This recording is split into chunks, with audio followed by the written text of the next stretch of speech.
जय गुरुदेव। सभी को प्रणाम। उपासना समर्पण योग चैप्टर 11 डे 13। तो अब तक हमें गुरुदेव ने बताया कि प्रभु की शरण में कैसा जीवन होता है, जो मनुष्य तन हमें मिला है हमें उसका कैसे सदुपयोग करना चाहिए।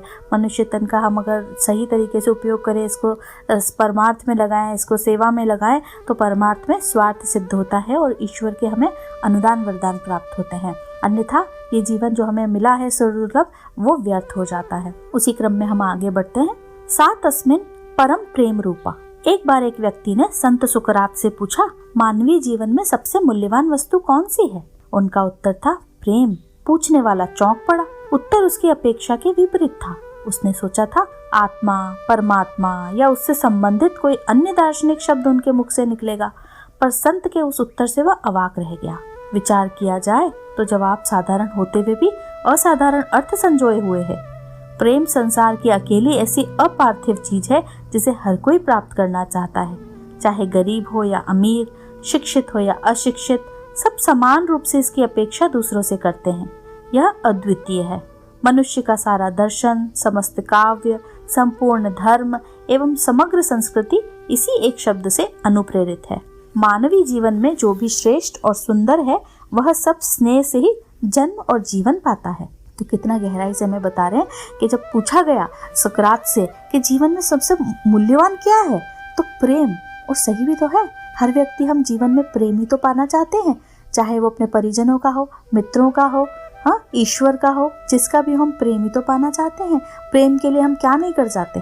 जितने भी किस्से कहानियां हैं, प्रेम, अगर हिंसा भी हो रही है तो क्यों हो रही है? क्योंकि वहाँ प्रेम का जो अभाव है वो इस वजह से हिंसा हो रही है। यदि वहीं पे कोई भी चीज़ ऐसी नहीं है जिसको कि प्रेम के द्वारा हल नहीं किया जा सकता। तो यहाँ पे यही था कि बात तो बड़ी गहरी है, साधारण बात होते हुए भी गहरी है, पर यही एक चीज़ है। गरीब, अमीर, शिक्षित, अशिक्षित, सबको यही रहता है कि उनको बस प्रेम मिल जाए। अगर प्रेम है उनके जीवन में, तो उसके अलावा उनको उस संस्कृति के अंदर जीवन में श्रेष्ठ, इससे श्रेष्ठ और सुंदर कुछ हो ही नहीं सकता कि सभी को स्नेह मिले जीवन में। जीवन में संवेदना की कमी सबसे बड़ी दरिद्रता है। जिसके भीतर का यह स्रोत सूख गया, उससे बढ़कर दीन इस संसार में दूसरा कोई नहीं।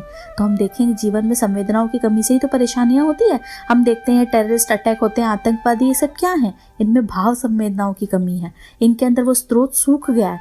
इसीलिए तो ये है, ये भले ही अटैक कर रहे हैं और ये इनके पीछे इतना सब मतलब पुलिस को और इन सबको लग के करना पड़ता है, पर ये कितने गरीब है।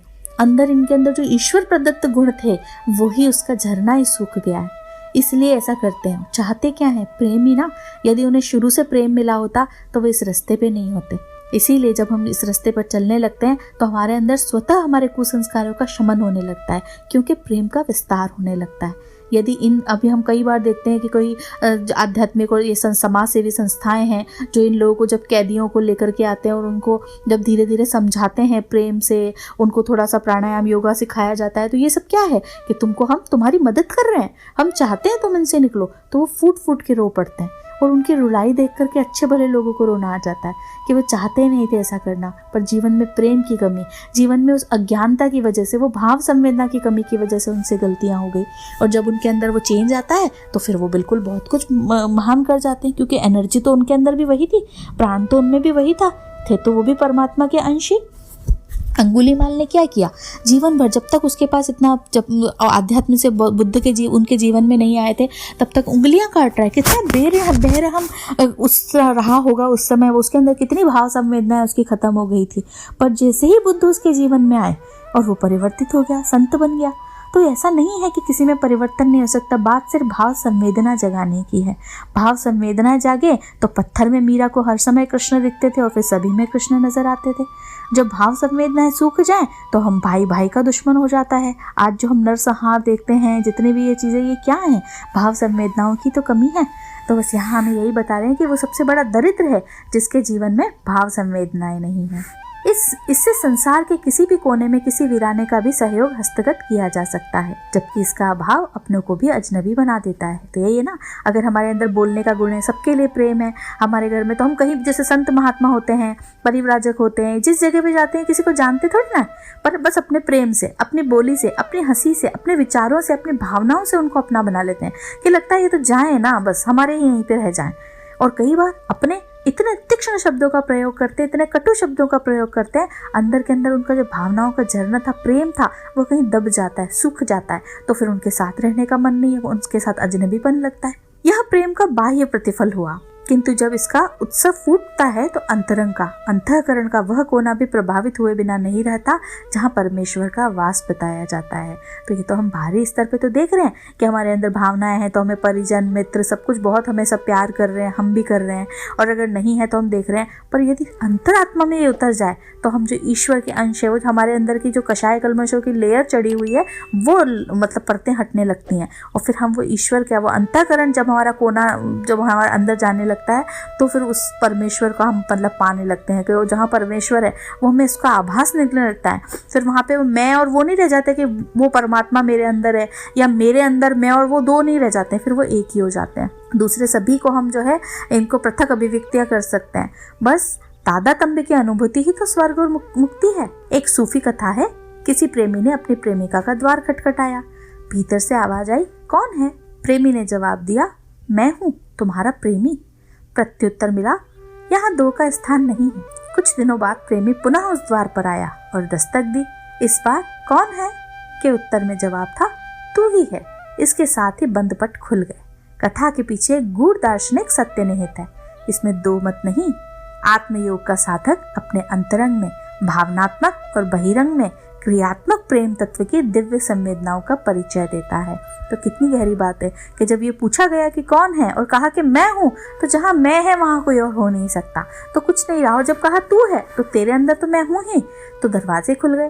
तो यही हमारे साथ होता है कि हमारे अंदर जब ये भावनाएं जागृत होने लगती है, तो फिर कुछ वो दिव्य संवेदनाएं जागृत हो जाती हैं। इसके रसास्वादन में आत्मा को असीम तृप्ति मिलती है। यही तृप्ति बाह्य जीवन में तुष्टि और शांति के रूप में प्रकट होती है। जिसने इसकी अनुभूति कर ली, समझा जाना चाहिए कि उसने प्रेम तत्व का पान कर लिया। उसका स्व पर मैं समाहित हो गया, और जहाँ पर आ गया वहाँ प्रेम के घनीभूत रूप में परमेश्वर को पाने में भी देरी नहीं लगती। तो जब हमारे अंदर प्रेम आ जाता है, जब हमारे अंदर, तो प्रेम ही तो ईश्वर है। ईश्वर को पाने का रास्ता हमने पढ़ा था, गौड़ी भक्ति और पराभक्ति, कि जिन लोगों को कुछ नहीं आता, जो भजन पूजन कर्म कांड कुछ नहीं जानते, कोई नियम में नहीं है, पर यदि उनके अंदर प्रेम का अंश है, वो सबको प्रेम करना जानते हैं, तो भी ईश्वर को पा लेते हैं, तो भी आत्मा की उन्नति होती है, क्योंकि प्रेम ही ईश्वर है। हमारा मूल स्वभाव, हमारा मूल रूप क्या है? प्रेम है। तो यदि हम में अगर प्रेम है, तो हम परमेश्वर को पाने में हमें समय नहीं लगता, एक क्षण में वो परमेश्वर की प्राप्ति हमें हो जाती है। वियोगी हरि ने अपनी पुस्तक प्रेम योग में प्रेम के 3 रूप बताए हैं, निष्काम प्रेम, सकाम प्रेम और ज्ञान युक्त प्रेम। सकाम प्रेम आसक्ति है, निष्काम प्रेम भक्ति है, ज्ञान युक्त प्रेम तर्क पर आधारित अनुराग है। तो हमें अब 3 तरह के प्रेम बता रहे हैं कि 3 तरह के प्रेम हैं, निष्काम, सकाम और ज्ञान युक्त। इनमें सबसे उत्तम प्रकार का प्रेम भक्ति बताया गया है। अध्यात्म क्षेत्र में जहाँ कहीं भी भक्ति शब्द का प्रयोग हुआ है, वहाँ उसका प्रच्छन्न अर्थ प्रेम ही होता है। तो हमें यहाँ बता रहे हैं कि हम जो भक्ति योग की बात कर रहे हैं, कि हमने पढ़ा था अभी ज्ञान योग, कर्म योग और भक्ति योग। तो भक्ति योग है क्या? ज्ञान और कर्म का जब समन्वय होता है तभी भक्ति आ सकती है। हम किसी की अटूट अनन्य भक्ति कब कर सकते हैं? चाहे वो भक्ति ईश्वर के प्रति हो, अपने जीवन में हो, हमारे जीवन साथी के प्रति, हमारे मित्रों के प्रति, परिजनों के प्रति, माता पिता के प्रति। कितने तो बिल्कुल अंधे भक्त हैं, ये तो श्रवण कुमार हैं। तो वो क्यों हैं? क्योंकि बस जो उनकी बात है वही बिल्कुल सही लगती है उनके अंदर, तो यही तो प्रेम है। तो यही कहा जा रहा है कि जिसके प्रति हमारे अंदर भक्ति है, जिसके अंदर हमारे अंदर प्रेम है, तो वो उसकी हमारे लिए भक्ति है। पर हमें प्रेम किसके प्रति रखना चाहिए? ईश्वर के प्रति। प्रेम की पराकाष्ठा ही समर्पण है। यह समर्पण वही हो सकता है जहाँ उच्च आदर्शों का समुच्चय हो। यह भगवान के अतिरिक्त दूसरा हो ही नहीं सकता। क्यों? क्योंकि संसार में तो हम किसी के भी साथ कहीं ना कहीं हमारा मतलब होता है ना। जीवन साथी से है तो बदले में हमें कुछ मिले, बच्चों से है तो बुढ़ापे में हमें उनकी सेवा मिले, माता पिता से है तो उनसे भी हमें कुछ चाहिए। तो सांसारिक जीवन में सबके साथ हमारा प्रेम थोड़ा मतलब का कहीं ना कहीं हो सकता है, पर सिर्फ ईश्वर के साथ हमारा प्रेम है, जो कि ईश्वर क्या होता है? उच्च आदर्शों का समुच्चय है। तो पूरा समर्पण, पूरा प्रेम हमारा जो है वो ईश्वर के प्रति ऐसा हो सकता है जहाँ कोई स्वार्थ नहीं होता, बस वो और हम एक हैं बस। अतः जहाँ कहीं भी इस प्रकार का समर्पण होता है, वहाँ किसी की कृपा बरसने की प्रतीक्षा नहीं की जा सकती। वहाँ कोई याचना या कामना नहीं होती। जो होता है वह शुद्ध प्रेम भाव से होता है। तो यही है कि जब हमारे ऊपर कृपा की बात होती है तो वहाँ हम कुछ मांगते नहीं है, बस प्रेम क्या मिल जाए। जब ईश्वर सामने आया तो उसके बाद में हम क्या मांगेंगे? हम ये कहेंगे हमें घर दे दो, बंगला दे दो, जवाहरात दे दो। हमारा शायद उस वक्त जब हम उस स्थिति तक पहुँचेंगे तो ये सब चीज़ों से बहुत ऊपर उठे होंगे। जब विवेकानंद ने रामकृष्ण परमहंस अपने गुरु को कहा कि मैं आप इस रास्ते पर तो चलना चाहता हूँ, पर मेरे पीछे मेरे बूढ़े माँ हैं और बहन की जिम्मेदारी है, तो मैं क्या करूँ?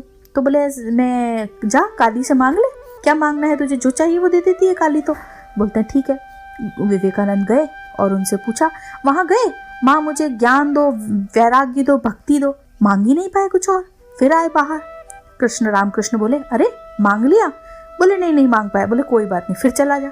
दोबारा गए, फिर वही, माँ मुझे ज्ञान दो, मुझे भक्ति दो, मुझे वैराग्य दो। तो यही होता है जब हम उस स्थिति तक पहुंचने लगते हैं उस परम पिता के पास, तो हम जाकर के छोटी छोटी चीज़ें नहीं मानते। अपनी पात्रता यदि हम विकसित कर लें तो हम समझ पाएंगे कि जीवन का मूल्य क्या है, प्रेम का आधार क्या है और हमें ईश्वर से क्या लेना है। फिर हमें इन चीज़ों की याचना कामना नहीं रहती है, फिर बस ईश्वर की कृपा बरसती है हम पर। वह शुद्ध भाव, यही आदि है और यही अंत है। प्रेम से आरंभ कर व्यक्ति अंतिम पड़ाव महाप्रेम ईश्वर प्रेम में ही ठहरता है। पृथ्वी गोल है, अतः उसका कोई अंत और आरंभ नहीं, कोई और छोर नहीं। चाहे जहाँ से प्रारंभ करें, अंत में वहीं जाना पड़ेगा जहाँ से यात्रा की शुरुआत हुई थी। इसी प्रकार प्रेम का श्री गणेश चाहे जिस रूप में, चाहे जहाँ से किया जाए, उसका समापन उस महाप्रेम में ही होगा जिसे रसो वही सह कहकर आप्तजनों ने संबोधित किया है। तो हम कहते हैं ना, हम तो इनसे करते हैं, इनसे नहीं करते हैं।